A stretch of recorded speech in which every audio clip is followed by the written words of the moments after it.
No total text material for today. I'm I'm working on a new book, and I want to use a video to kind of lay a bit of groundwork for it. I've got so many books in the creative development hell. Got a book about professional wrestling that I'm working on, poetry about professional wrestling, a collection of horror themed haiku, fun stuff. Working on my fantasy novel. It takes a long time to write a book. And so, there's a subject that's been coming up over and over and over again in some of my classes that has just been tantalizing. And Darth Vader is pleased. What I'm going to do today is lay out an argument for economic socialism. Now, before people start sending me hate mail, and before you start throwing tomatoes at me, yes, this is mainly inspired by the recent success of Bernie Sanders, the Democratic Socialist. But socialism is such a polarizing term. And so many people want to equate it with communism, even though there are distinct differences. They are systems that are on the same political spectrum. Communism is a more extreme form of socialism, and socialism is a more extreme version of liberalism, right? So the reason I want to defend socialism is not because I see it as a moral system, but because I think that in the process of history, socialism is going to have to be a little more necessary in order to maintain social equilibrium. And it has absolutely nothing to do with problems in the free market. What's happening instead, and most people who are arguing in politics are not taking this into account, socialism is going to be a very natural response to automation in the workforce. Automation in the workforce is threatening to cause an earthquake within the economy. Let me explain how. For years and years and years, people have talked about the eventual rise of the robots, right? And there's going to be robots doing all the factory work. There's going to be robots doing everything. Well, that's been fantasy. We've been kind of alluding to that for, decades and decades and decades. Now, something is happening right now that may pave the way for much, much more labor force automation than we ever realized could happen within our lifetimes. And that is the self-driving car. The self-driving car, and I've made this point to several people. Nobody believes me. If you want to argue against me, please tell me I'm wrong. The self-driving car is one of the biggest threats to the workforce out in the world today. It's not immigrants crossing the border taking your jobs. It's Google. Here's why. One of the who's going to push the self-driving car, the self-driving vehicle the most? It's not going to be consumers who want that capability. It's going to be companies that will benefit from the reduction in cost. No one is talking about self-driving trucks. Nobody's talking about the implications for self-driving vehicles in shipping.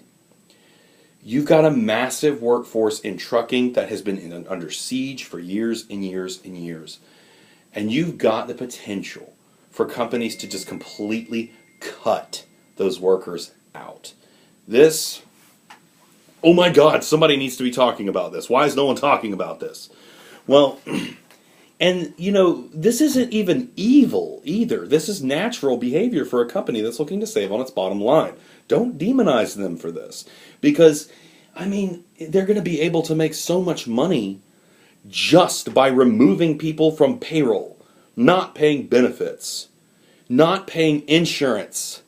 Of course there'll still be insurance costs, but once you remove the human element from it, there's so much cost that just goes right out the window. You have to. What do you do with all those people who were just kicked out? And, this has implications for all sorts of areas of industry.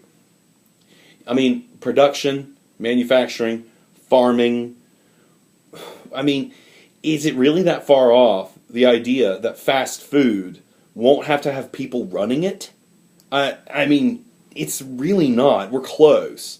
And all these service jobs that have been helping people survive for so long, these minimum wage jobs that we've been arguing about for so long, those are going to be the ones that are targeted first.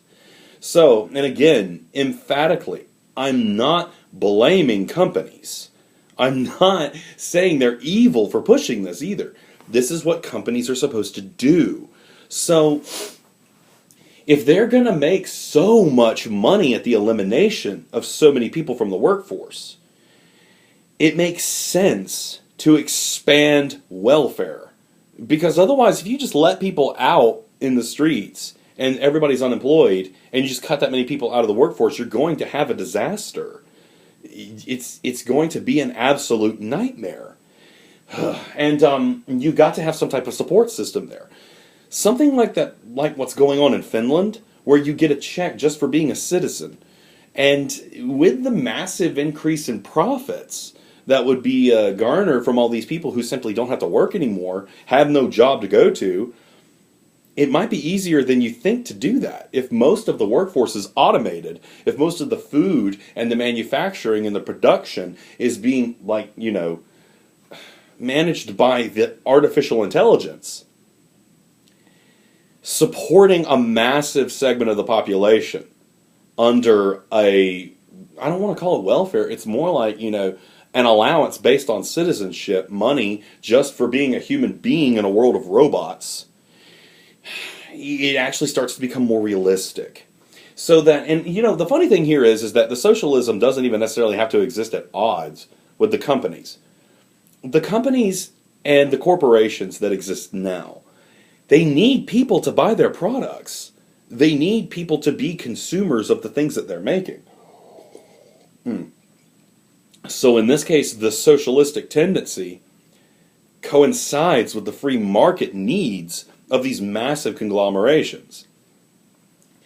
They need to pay those taxes in order to seed the environment and to keep kind of like a baseline existence. And here's where you can actually start to get to utopian levels of socialism.